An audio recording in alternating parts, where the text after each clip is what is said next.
Flower Fables by Louisa May Alcott. Chapter 3. Eva's Visit to Fairyland.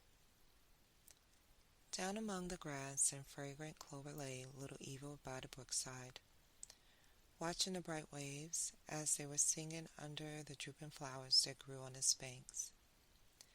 As she was wondering where the waters went, she heard a faint, low sound, as of far-off music.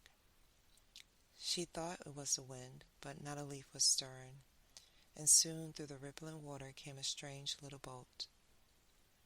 It was a lily of the valley, whose tall stem formed the mast, while the broad leaves that rose from the roots and drooped against till they reached the water were filled with gay little elves who danced to the music of the silver lily bells above, that rang a merry peal and filled the air with their fragrant breath. On came the ferry boat till it reached a moss-grown rock, and here it stopped, while the fairies rested beneath the violet leaves and sang with the dancing waves. Eva looked with wonder on their gay faces and bright garments, and in the joy of her heart sang too, and threw crimson fruit for the little folks to feast upon. They looked kindly on the child, and, after whispering long among themselves, two little bright-eyed elves flew over the shining water, and, lighting on the clover blossoms, said gently, "Little maiden, many thanks for your kindness, and our queen bids us ask if you will go with us to Fairyland, and learn what we can teach you." "Gladly I will go with you," said dear fairies. Said Eva, "But I cannot sail in your little boat. See, I can hold you in my hand, and could not live among you without harming your tiny kingdom. I'm so large." Then the elves laughed gaily as they folded their arms about her, saying, "You are a good child, dear Eva, to fear doing harm to those weaker than yourself. You cannot hurt us now. Look in the water and see what we have done." Eva looked into the brook and saw a tiny child standing between the elves. "Now I can go with you," she said, "but see, I can no longer step from the bank to yonder stone, for the brook seems now like a great river, and you have not given me wings like yours."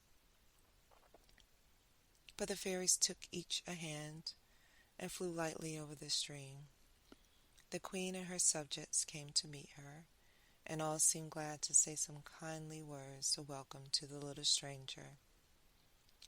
They placed a flower crown upon her head, laid their soft faces against her own, and soon it seemed as if the gentle elves had always been friends.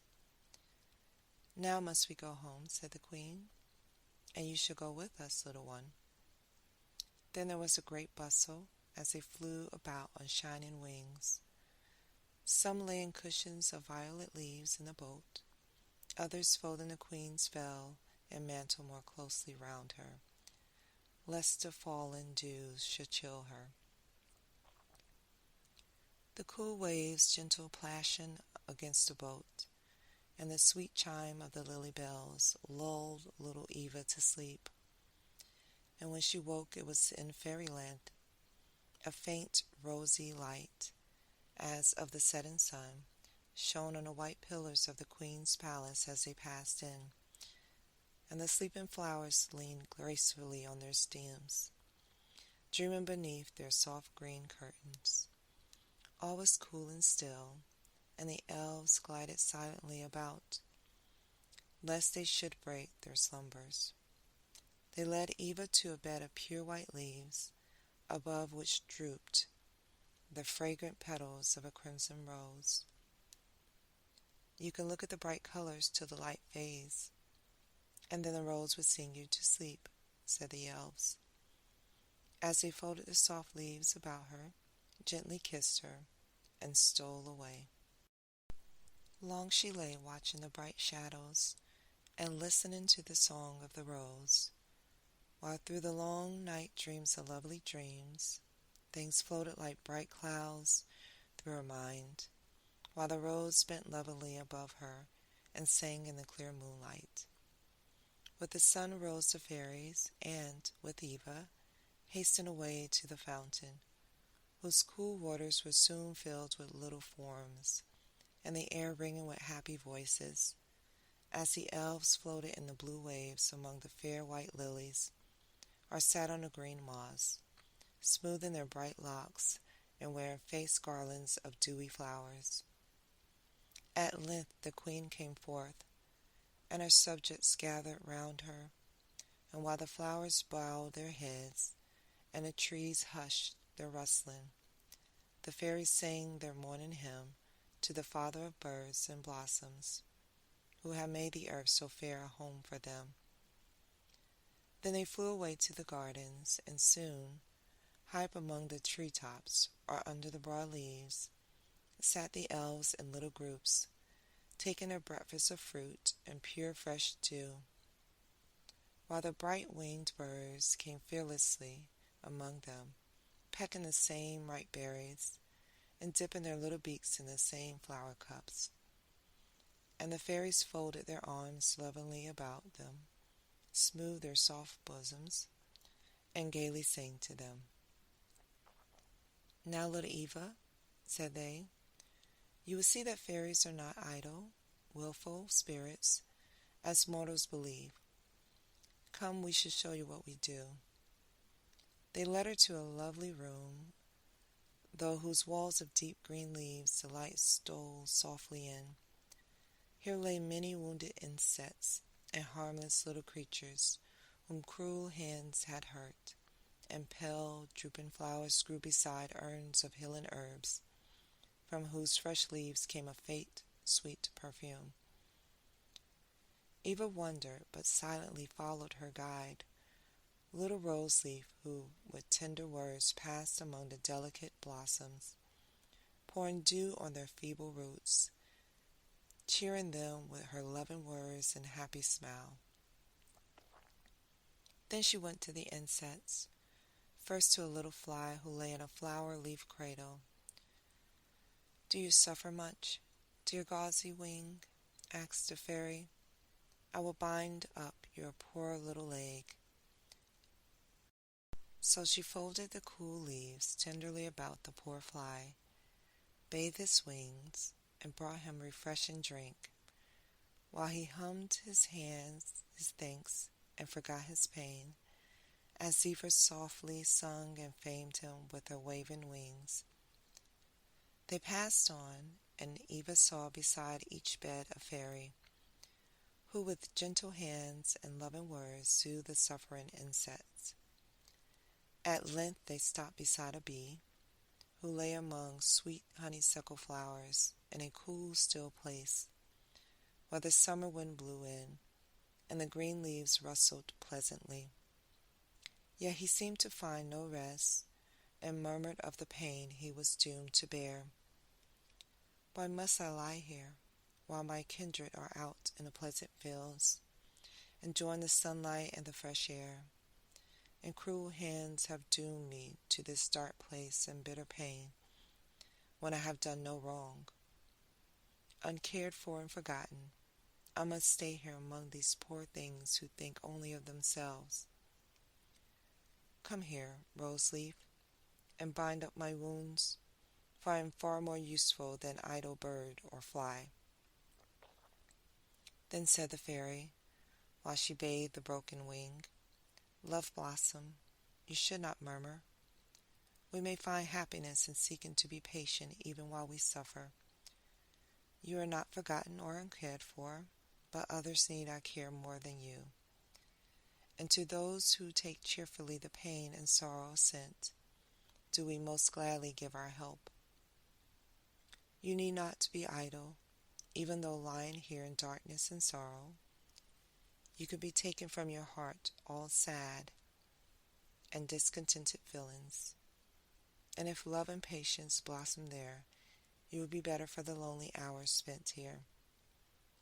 Look on the bed beside you.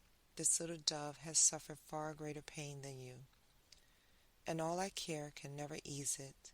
Yet through the long days he hath lain here, Not an unkind word or a repentant sigh hath he uttered.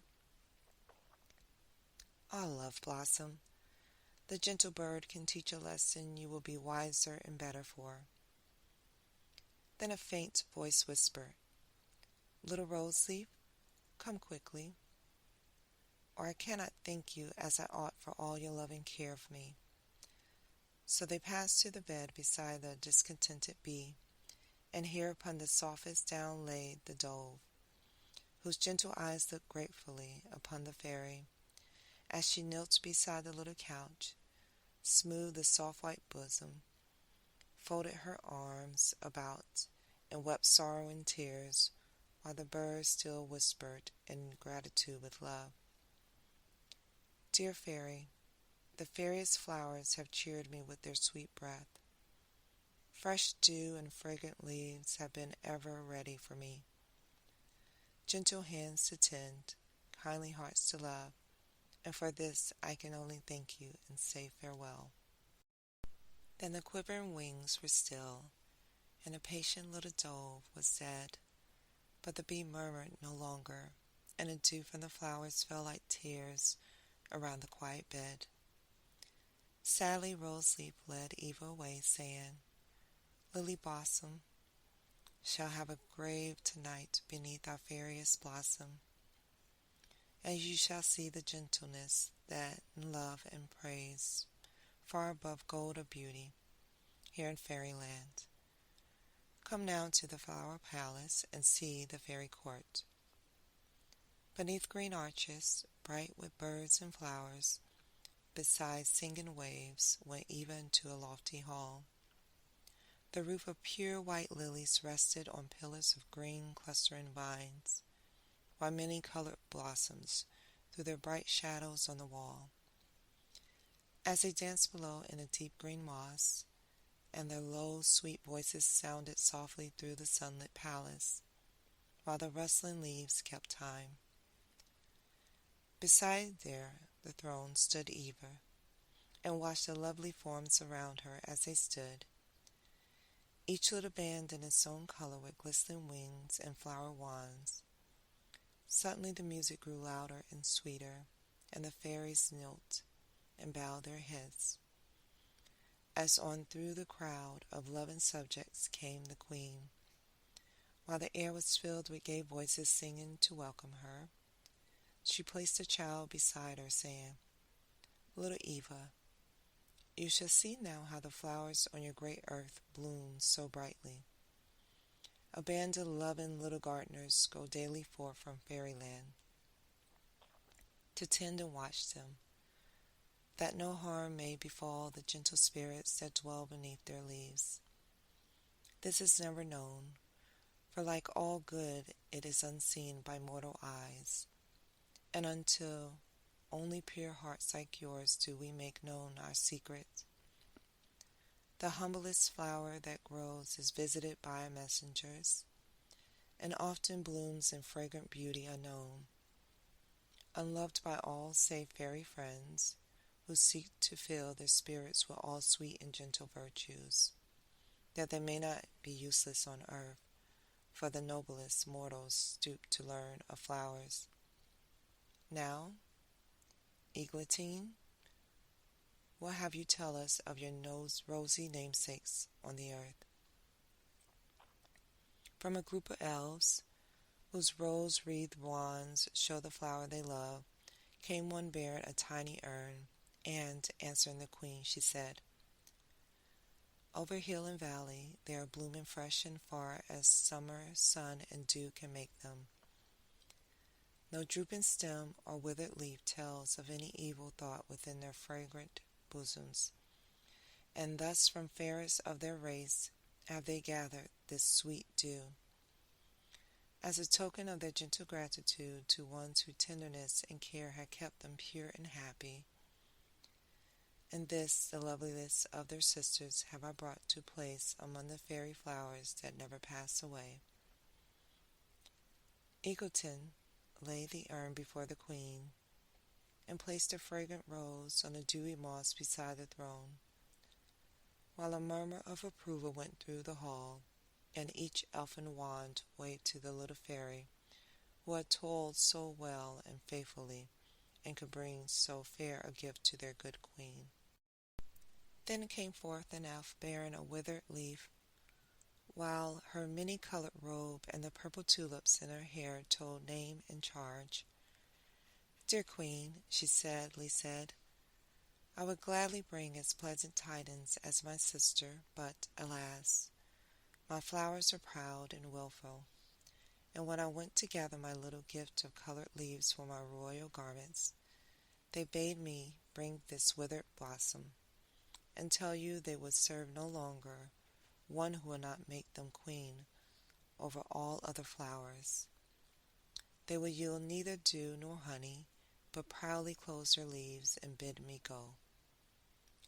"Your task has been too hard for you," said the queen kindly, as she placed the drooping flower in the urn Eagleton had given you.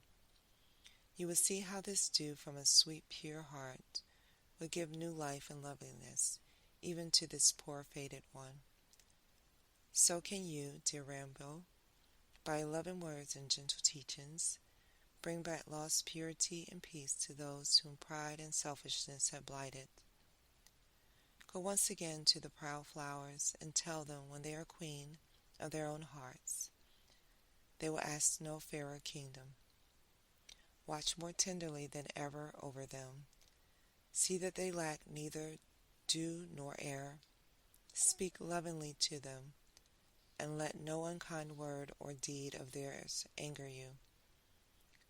Let them see your patient love and care how much fairer they might be. And when next you come, you will be laden with gifts from humble loving flowers." Thus they told what they had done, and received from their queen some gentle, chiding, and loving word of praise. "You will be weary of this," said little Rose Leaf to Eva. "Come now and see where we are taught to read the tales written on flower leaves, and the sweet language of the birds, and all that can make a fairy heart wiser and better." Then into a cheerful place they went, where were many groups of flowers, among whose leaves sat the child elves, and learned from their flowers books that all fairy hands had written there. Some studied how to watch the tender buds, when to spread them to the sunlight, and when to shelter them from rain, and how to guard the ripening seeds, and when to lay them in the warm earth or send them on the summer wind to far-off hills and valleys, where other fairy hands would tend and cherish them, till a sisterhood of happy flowers sprang up to beautiful and gladden the lonely spots where they had fallen. Others learned to heal the wounded insects, whose frail limbs a breeze could shatter, and who were not in it for fairy hands, would die ere half their happy summer life had gone. Some learned by pleasant dreams to cheer and comfort mortal hearts, by whispered words of love to save them from evil deeds, those who had gone astray, to fill young hearts with gentle thoughts and pure affections, that no sin might mar the beauty of the human flower, while others, like mortal children, learned from the fairy alphabet. Thus the elves made loving friends by care and love, and no evil thing could harm them, for those they helped to cherish and protect ever watch to shield and save them. Eva nodded to the gay little ones, as they peeped from among the leaves at the stranger, and then she listened to the fairy lessons. Several tiny elves stood on a broad leaf, while the teacher sat among the petals of a flower that bent beside them, and asked questions that none but fairies would care to know. "Twinkle, if there lay 9 seeds within a flower cup, and the wind bore 5 away, how many would blossom have?" "4," replied the little one.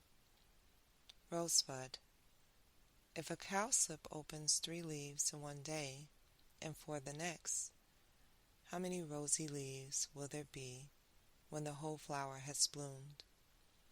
7, sang the gay little elf. Harebell, if a silkworm spin 1 yard of fairy cloth in an hour, how many will it spin in a day? 12, said the fairy child. Primrose, where lies Violet Island? In the lake of ripples. Lila, you may bound Roseland. On the north by Ferndale, south by Sunny Wave River, east by the hill of morning clouds, and west by the evening star. Now, little ones, said the teacher, you may go to your painting, that our visitor may see how we repair the flowers that earthly hands have injured. Then Eva saw how on large white leaves the fairies learned to imitate the lovely colors, with tiny brushes to brighten the blush on the anemone's cheek, to deepen the blue of the violet's eye, and add new light to the golden cowslip. You have stayed long enough, said the elves at length. We have many things to show you. Come now and see what our dearest work. So Eva said farewell to the child elves and hastened with little Rose Leaf to the gates. Here she saw many bands of fairies, folded in dark mantles that mortals might not know them, who, with the child among them, flew away over the hill and valley. Some went to the cottages amid the hills, some to the seaside to watch above the humble fisher folks. But little Rose Leaf and many others went into the noisy city. Eva wondered within herself what good the tiny elves can do in this great place, but she soon learned, for the fairy band went among the poor and friendless, bringing pleasant dreams to the sick and old, sweet, tender thoughts of love and gentleness to the young, strength to the weak, and patient cheerfulness to the poor and lonely. Then the child wondered no longer, but deeper grew her love for the tender-hearted elves, who left her own happy home to cheer and comfort those who never knew what hands had clothed and fed them, what hearts had given them their own joy, and what brought such happiness to theirs. Long they stayed, and many lessons little Eva learned, but when she begged them to go back, they still led her on, saying, our work is not yet done.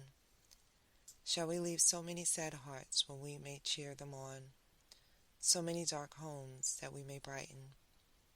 We must stay yet longer, little Eva, and you may learn yet more.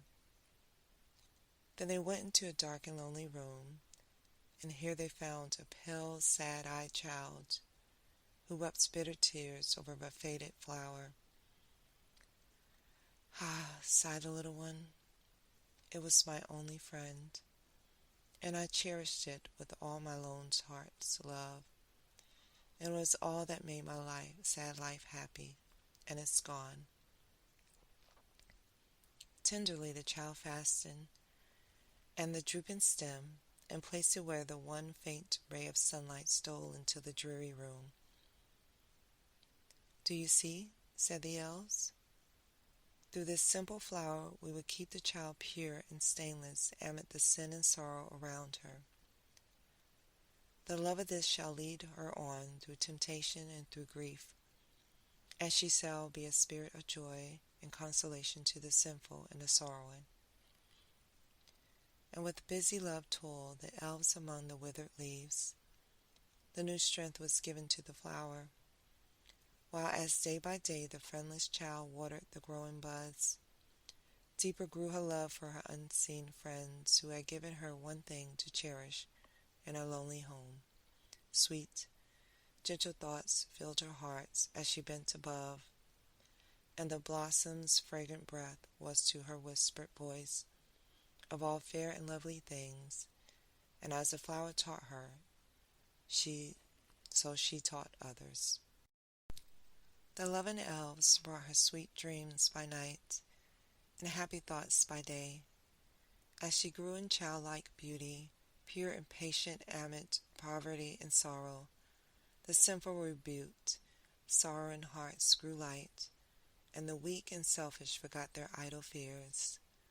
When they saw her trustingly live on with none to aid or comfort her, the love she bore, the tender flower, kept her own heart innocent and bright, and the pure human flower was a lesson to those who looked upon it. And soon the gloomy house was bright with happy hearts, that learned of the gentle child to bear poverty and grief as she had done, to forgive those who brought care and wrong to them, and to seek for happiness in humble deeds of charity and love. "Our work is done," whispered the elves, and with blessings on the two fair flowers they flew away to their homes. To a blind old man who dwelt alone with none to love him, till through long years of darkness, of silent sorrow, the heart within had grown dim and cold. No sunlight could enter at the darkened eyes, and none were near that whispered gentle thoughts to cheer and comfort. Thus he dwelt forgotten and alone, seeking to give no joy to others, possessing none himself. Life was dark and sad until the untiring elves came to his dreary home, bringing sunlight and love. They whispered sweet words of comfort, how if the darkened eyes could find no light without, within there might be never failing happiness. Gentle feelings and sweet, loving thoughts can make the heart fair, if the gloomy, selfish sorrow were but cast away, and all would be bright and beautiful. They brought light-hearted children, who gathered round him, making a desolate home fair with their young faces, and his sad heart gay with their sweet childish voices. The love they bore he could not cast away. Sunlight stole in, and the dark thoughts passed away, and the earth was a pleasant home to him. Thus their little hands led him back to peace and happiness. Flowers bloomed beside his door, and their fragrant breath brought happy thoughts of pleasant valleys and green hills. Birds sang to him, and their sweet voices woke the music in his own soul. They never failed to calm and comfort. Happy sounds were heard in once lonely home, and bright faces gathered round his knee, and listened tenderly while he strove to tell them all the good that greatness and love had done for him. Still the elves watched near, and brighter grew the hearts as kindly thoughts and tender feelings entered in, and made it in their home. And when the old man fell asleep, above his grave little feet trod lightly, and loving hands laid fragrant flowers. Then went the elves into the dreary prison houses, where sad hearts penned in lonely sorrow for the joy and freedom they had lost. To these came the loving band with tender words, telling of the peace they had yet might win by patient striving and repentant tears.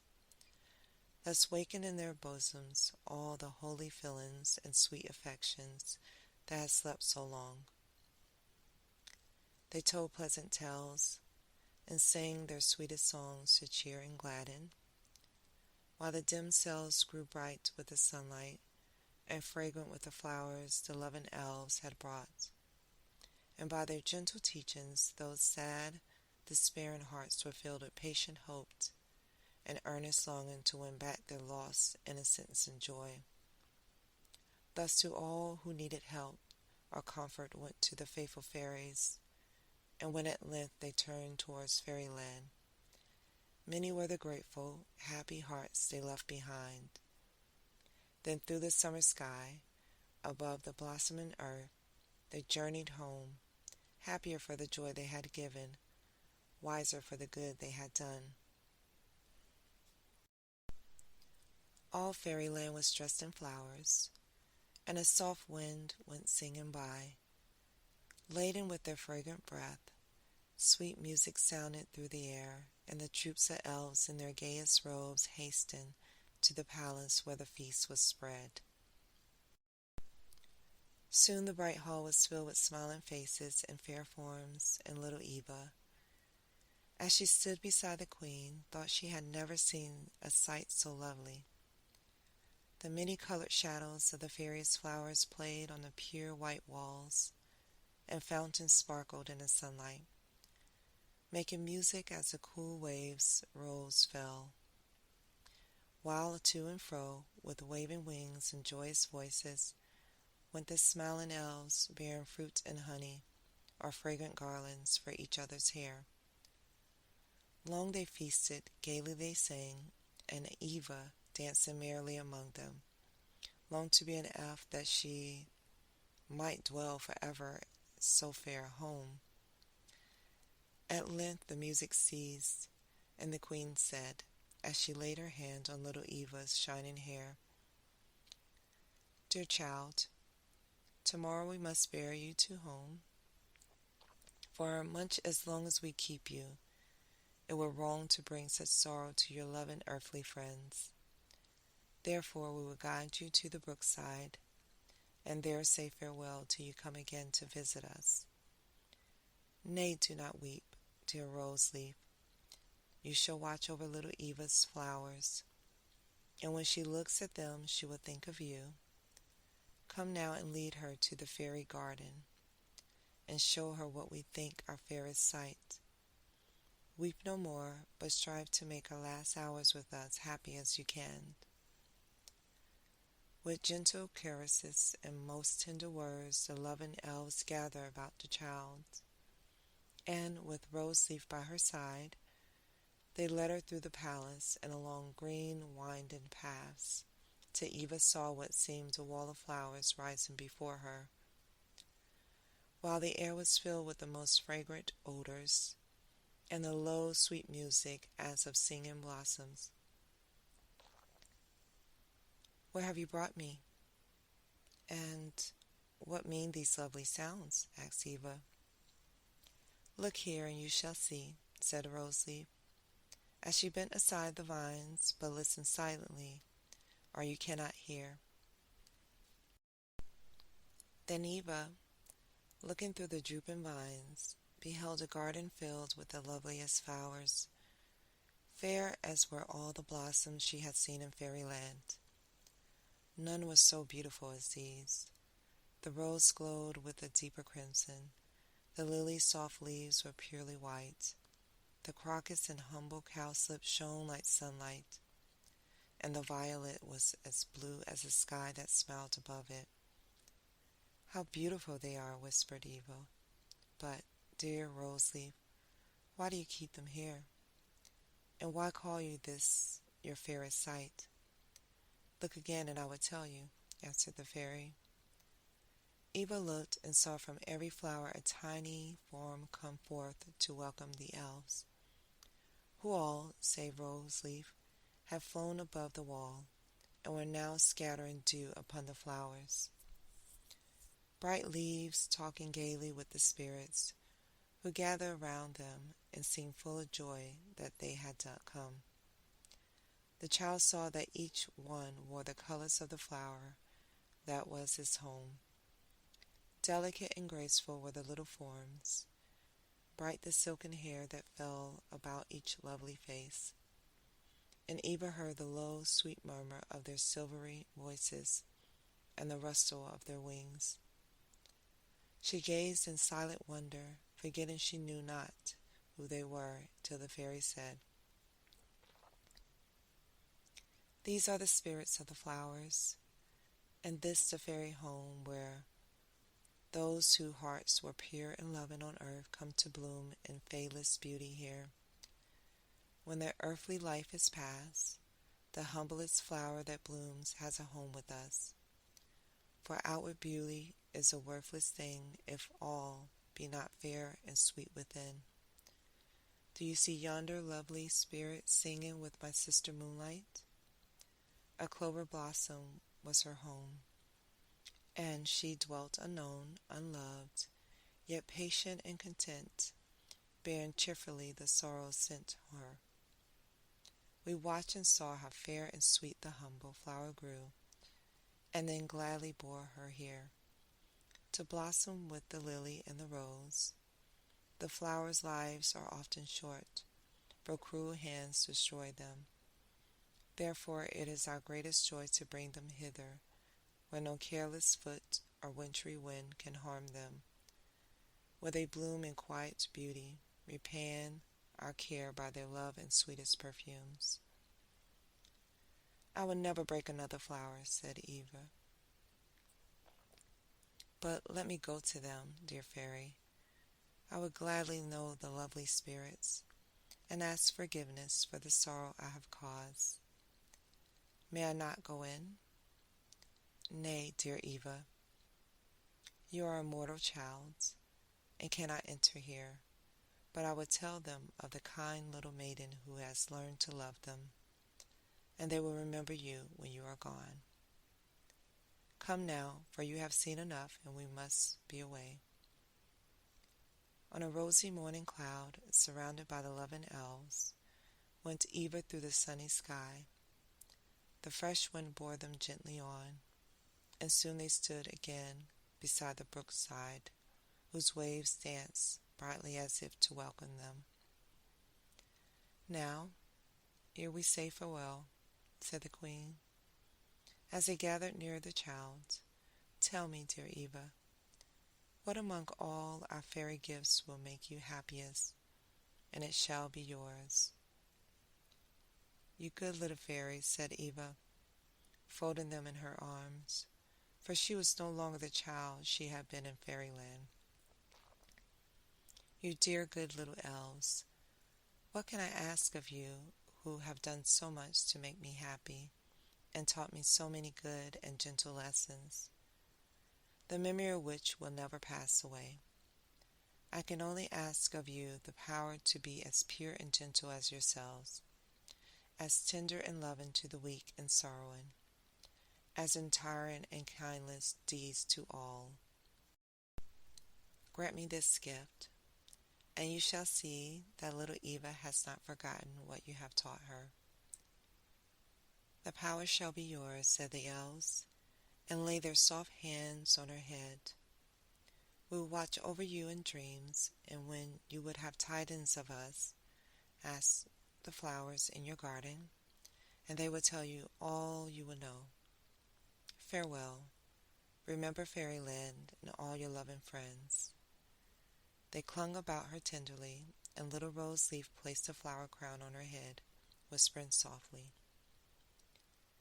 when you will come to us again, stand by the brookside and wave this in the air, and we would gladly take you to our home again.